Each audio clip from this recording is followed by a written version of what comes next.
नमस्कार, मैं हूं नीरज मेहरा और आप देख रहे हैं पीके टाइम्स का खास कार्यक्रम सीधी बात। सीधी बात में हम चर्चा करेंगे केरलम के चुनाव को लेकर। केरलम में 9 अप्रैल को 140 सीटों पर वोटिंग होनी है। यहां एलडीएफ और यूडीएफ के बीच नेक टू नेक फाइट मानी जा रही है। यूडीएफ को 70 से 80 और एलडीएफ को 60 से 70 सीटें मिलने का अनुमान लगाया जा रहा है, तो भाजपा यहां 3 से 5 सीटें जीत सकती है। केरलम में वोटिंग से पहले लोगों की राय के अनुसार इस बार केरल में मामला बराबरी का लग रहा है। पिनराई विजयन यानी मुख्यमंत्री पिछले 10 साल से सीएम है, तो उनके खिलाफ एंटी इनकम्बेंसी है। जाहिर सी बात है, जब भी कोई व्यक्ति लगातार 10 सालों से मुख्यमंत्री है तो उसके खिलाफ एंटी इनकम्बेंसी होती है। दूसरा, सीपीएम में सीएम विजयन के बाद सेकेंड लाइन लीडरशिप की कमी है। कई लीडर बीजेपी कांग्रेस में शामिल हो गए। कैडर नाराज बताया जा रहा है। पार्टी लीडर्स का मानना है कि अगर मंत्री रही के शैलजा को कमान मिलती तो सत्ता वापसी मुमकिन थी। कांग्रेस सीएम फेस पर शुरू से ही खींचतान रही है। पार्टी राहुल गांधी के नाम पर चुनाव लड़ रही है और क्रिश्चियन एवं मुस्लिम वोटों के सहारे है। सबसे बड़ी बात है कि वहाँ पर कांग्रेस पार्टी ने भी राहुल गांधी के चेहरे पर चुनाव लड़ा है और कांग्रेस पार्टी को सबसे बड़ी उम्मीद क्रिश्चियन और मुस्लिम वोटों की है, उन्हीं के सहारे पर वो लड़ रही है। सीपीएम की बात है तो सीपीएम के जो मुख्यमंत्री का चेहरा है उसको लेकर उनमें कोई खास पार्टी की रणनीति नहीं बनी। इसका कारण है कि सेकेंड लीडरशिप वहाँ नहीं है, जिसके चलते लोगों में नाराजगी है और कोई ज़्यादा उत्साह नहीं है। दूसरा, सबरीमाला मुद्दे पर भी सरकार को घेर कर हिंदू वोट बैंक में सेंध लगा रही है। बीजेपी हाल ही में जो Bharatiya Janata party local body के इलेक्शन हुए हैं और उसमें जो जीत मिली है उसके बाद भी 20 से 25 सीटों पर ही फाइट दे रही है। यानी कि लोकल इलेक्शन के जो चुनाव हुए थे, लोकल बॉडी के चुनाव, उसमें जीत दर्ज करने के बावजूद भी पूरे केरलम के विधानसभा के 140 में से मात्र 20 से 25 सीटों पर भारतीय जनता पार्टी फाइट देती हुई नजर आ रही है। जहां तक वोट शेयर बढ़ने की बात है तो सिंगल डिजिट में सीट आने से ज़्यादा की उम्मीद बीजेपी को केरलम में नहीं है। सबसे बड़ी बात है कि केरलम में पार्टी 3 से 5 सीट संभावित मानी जा रही है भारतीय जनता पार्टी की, और सिंगल डिजिट्स की बात की जा रही है, यानी कि डबल डिजिट्स में भी वहाँ पार्टी को कोई संभावना मिलने की उम्मीद नहीं है। इसीलिए वहाँ पर भारतीय जनता पार्टी का ज़्यादा फोकस भी नहीं है। भारतीय जनता पार्टी ने हालांकि वहाँ चुनावी सभाएँ की है, पीएम नरेंद्र मोदी की भी सभाएँ हुई है, तमाम तरह की उन्होंने कांग्रेस पार्टी को और सीपीएम को घेरने की कोशिश भी की है, लेकिन वहाँ भारतीय जनता पार्टी कोई खास जो है वहाँ पर करिश्मा दिखाने वाली नहीं है। माना जा रहा है कि भारतीय जनता पार्टी यहाँ पर सिंगल डिजिट्स में चुनाव जीत सकती है, यानी 3 से 5 सीटें भारतीय जनता पार्टी को केरलम चुनाव में मिल सकती है। हाँ, तिरुवनंतपुरम में और पलक्कड़ में, कासरगोड और त्रिशूर में पार्टी जीत सकती है। हालांकि लोगों का कहना है कि सीएम से ज़्यादा लोग खुश नहीं हैं। जो मौजूदा मुख्यमंत्री है उससे लोग ज़्यादा खुश नहीं हैं, क्योंकि उन पर आरोप है कि उन्होंने केंद्र सरकार की योजनाओं के नाम बदले हैं। लोगों का कहना है कि यहाँ के जो मुख्यमंत्री हैं उन्होंने सिर्फ और सिर्फ पिछले 10 सालों में केंद्र सरकार की योजनाओं के नाम ही बदले हैं, उन्होंने खुद कुछ नहीं किया है। तो इसलिए मुख्यमंत्री से वहाँ ज़्यादा लोग खुश नहीं है, उनके खिलाफ नाराज़गी भी देखी जा रही थी। इसके बावजूद मुख्यमंत्री को लेकर वहाँ खींचतान जरूर चलती रही, लेकिन वहाँ पर सीएम का चेहरा कोई घोषित नहीं किया गया और मौजूदा सीएम के नेतृत्व में चुनाव लड़ा जा रहा है।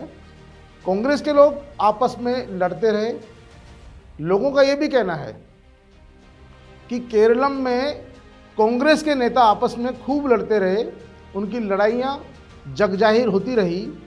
लोग सीएम जो है मुख्यमंत्री विजयन से खुश नहीं है। एलडीएफ को लेकर काफ़ी खुश है, लेकिन एलडीएफ को लेकर काफ़ी खुश है। वे सरकार की कुटुंबश्री योजना से खुश है। सबसे बड़ी बात है कि जो यहाँ सरकार की कुटुंबश्री योजना चल रही है, ये योजना ही सरकार की, एलडीएफ सरकार की वापसी का कारण बन सकती है। इस योजना का लाभ 46 लाख महिलाएं उठा रही है। केरलम में ये सबसे बड़ी योजना है और इस योजना का लाभ लगभग प्रदेश की 46 लाख महिलाएं उठा रही है।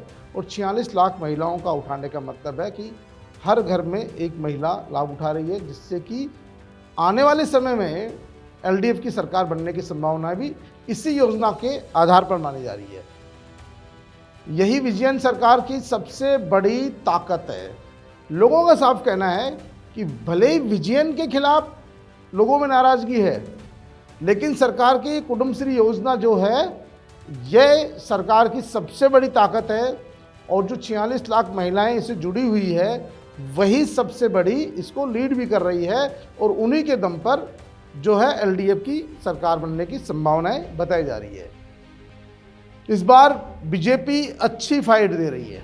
हालांकि भारतीय जनता पार्टी केरलम में पहली बार एक अच्छी फाइट दे रही है, लेकिन 20-25 सीटों पर ही स्थानीय लोगों का मानना है कि वो कहीं न कहीं फाइट में नजर आ रही है। लेकिन सीटें जीतने की संभावनाएं वहां पर 3 से 5 बताई जा रही है, यानी कि सिंगल डिजिट्स में बीजेपी वहां पर चुनाव जीत सकती है। लेकिन ये फाइट वोट बैंक में बदलता कम दिखाई दे रहा है। लोगों का कहना है कि फाइट दिखाई दे रही है, यानी प्रचार प्रसार तो भारतीय जनता पार्टी के मुकाबले किसी का है ही नहीं। तो ऐसी स्थिति में उन्होंने प्रचार प्रसार में तो कोई कमी नहीं छोड़ी, कसर नहीं छोड़ी है। और उस प्रचार प्रसार के आधार पर लोग भारतीय जनता पार्टी को बहुत फाइट में तो मानते हैं, लेकिन सिंगल डिजिट में उनकी जीत मानते हुए कहते हैं कि भाई यहाँ पर ज़्यादा पार पड़ने वाली नहीं है और सिंगल डिजिट्स में भारतीय जनता पार्टी को सीटें मिल सकती है। स्थानीय लोगों का साफ कहना है कि एलडीएफ की सरकार रही है, उसने समय समय पर फंड भी बढ़ाया है। लोगों का कहना है कि एलडीएफ की सरकार रही है तो उसने समय समय पर फंड भी बढ़ाया है। ऐसे में कुटुंबश्री योजना का एक बड़ा तबका एलडीएफ और विजयन सरकार को ही वोट करेगा। जैसा कि हमने पहले भी कहा था कि ये जो योजनाएं हैं जिसमें सीधा लाभ दिया जाता है, वो कई बार सरकारों के भाग्य का फैसला करता है। तो केरलम में भी एलडीएफ पार्टी को और विजयन सरकार का जो सबसे बड़ा वोट बैंक है, वो कुटुंबश्री योजना की लाभार्थी महिलाएं हैं। और वो लाभार्थी महिलाएं ही जो सरकार की बेड़ा पार कर सकती है। वैसे लोगों में कुटुंबश्री योजना को लेकर ही उत्साह है कि भैया इसकी 46 लाख महिलाएं हैं और उनके परिवार है, वो एलडीएफ की नैया पार करेंगे। तो ये जो कुटुंबश्री योजना है, उनका सबसे बड़ा वोट बैंक भी है, यही उनके लिए फ़ायदे का मिशन भी है। राजनीति के जानकारों का कहना है केरलम के कि केरलम में किसे कितनी सीटें मिलेगी अभी ये कहना मुश्किल है। जो केरल के राजनीति के महारथी है, विशेषज्ञ हैं, देखिए कोई भी आदमी मुंह खोलना नहीं चाहता। उनका कहना ये है कि ये कहना मुश्किल है कि यहाँ पर कौन कितनी सीटें जीतेगा, लेकिन मुकाबला एलडीएफ और यूडीएफ में ही है, सीधी सी बात है। यहाँ वोटर्स आखिरी वक्त में तय करते हैं। उनका ये भी कहना है यहाँ वोटर्स का जो मन है वो आखिरी में तय होता है, यानी जब वोट देने जाता है तभी वो तय करता है कि वो किसको वोट दे रहा है। इसलिए आप यहाँ के जो प्रचार प्रसार और ये जो तमाम चीज़ें हैं, इनको देखकर रैलियों में भीड़, रैलियों में सभाओं में भीड़, इनको देखकर ज़्यादा आकलन नहीं लगा सकते, क्योंकि यहाँ पढ़ा लिखा तबका है। और यूडीएफ और एलडीएफ के बीच टफ फाइट है। सीधा सा गणित कि यूडीएफ और एलडीएफ के बीच यहाँ टफ फाइट है। जो दिख रहा है, जो देखा जा रहा है वैसा नहीं होगा, लेकिन जाहिर सी बात है यहाँ भाजपा कहीं भी मुकाबले में नहीं है। यूडीएफ और एलडीएफ के बीच टफ फाइट के बीच तीसरी बार एलडीएफ जो है सत्ता में लौट सकती है। कुछ लोगों का कहना है कि एलडीएफ हो सकता है तीसरी बार सत्ता में आ जाए। यूडीएफ से सीधी फाइट है, उसके बावजूद एलडीएफ के तीसरी बार सत्ता में आने की संभावनाएं बढ़ रही है। तिरुवनंतपुरम में केरल यूनिवर्सिटी और वहाँ के जो लोग हैं, पढ़े लिखे लोग हैं, वाइस चांसलर है, बीजेपी के लोग हैं या आम जो लोग हैं या पत्रकार है, राजनीति से जुड़े हुए पुराने लोग हैं, उनका कहना है कि बीजेपी को 22 से 25% वोट शेयर मिलने की उम्मीद है, जो पहली बार होगा। केरलम में पहली बार भारतीय जनता पार्टी को 22 से 25% वोट शेयर मिलने की उम्मीद जताई जा रही है कुछ सीटों पर, यानी वोट प्रतिशत बीजेपी का पिछले सालों की तुलना में बढ़ने वाला है। लेकिन वो सत्ता पर सवार हो सके ऐसा नहीं होने वाला है, क्योंकि 20 से 25 सीटों पर ही बता रहे हैं कि वो उसकी फाइट आ रही है। जीतने की संभावना है 3 से 5 सीटों की है, सिंगल डिजिट्स की है। लेकिन फिर भी जो वहाँ के मोजिज लोग हैं वो मानते हैं कि बीजेपी ने इस मुकाबले को त्रिकोणात्मक बनाने की कोशिश की, लेकिन बना नहीं पाए। सीपीएम के 90 से 95% कार्यकर्ता हिंदू हैं। उसे लगता है कि आरएसएस और बीजेपी उसके वोट छीन रही है। बीजेपी और आरएसएस उसके वोट छीन रही है, सीपीएम को लगता है। क्रिश्चियन कम्युनिटी करीब 18 से 20% है, इनमें बीजेपी का सपोर्ट बड़ा है। बीजेपी का वोट 20% है। हालांकि यूडीएफ का दावा है कि केरलम में वो 100 से ज़्यादा सीटें जीतने वाले हैं। अगर यूडीएफ केरल में 100 से ज़्यादा सीटें जीतती है तो सरकार उनकी बनना तय है। दूसरी ओर एलडीएफ का दावा है कि सरकार उन्हीं की बनने जा रही है, और जिस तरह से कुटुंबश्री योजना का जो लाभ उन्हें मिलने जा रहा है, उनके जो मतदाता उनके साथ है, तो उससे एलडीएफ लगातार इस बात को भुना रही है।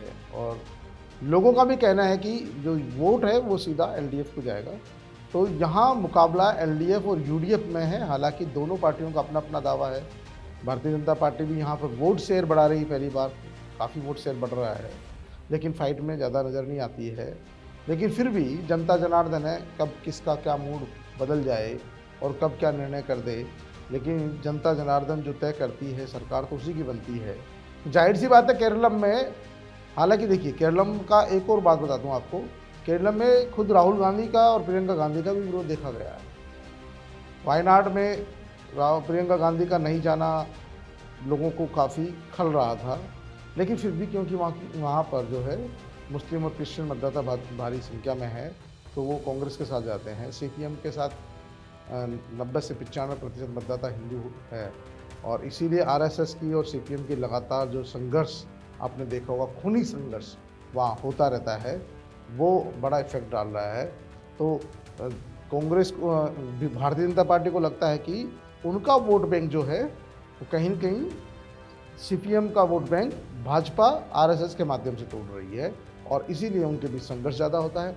तो केरलम के चुनाव नतीजे क्या होंगे ये तो आने वाला वक्त बताएगा। 9 मार्च को मतदान होने जा रहा है, जिसके लिए प्रशासन ने सभी तैयारियां पूर्ण कर ली है, और निर्वाचन आयोग का अपील की है कि सभी लोग अधिक से अधिक संख्या में मतदान करें, निष्पक्ष मतदान करें, शांतिपूर्ण तरीके से मतदान करें, किसी भी तरह की हिंसा फैलाने पर कार्रवाई होगी। केरलम में चुनाव नतीजे क्या होंगे ये आने वाला वक्त बताएगा। फिलहाल एलडीएफ और यूडीएफ और भारतीय जनता पार्टी तीनों के अपने अपने दावे हैं, और सभी के नेता अपनी अपनी पार्टी की सरकार बनाने का दावा भी कर रहे हैं।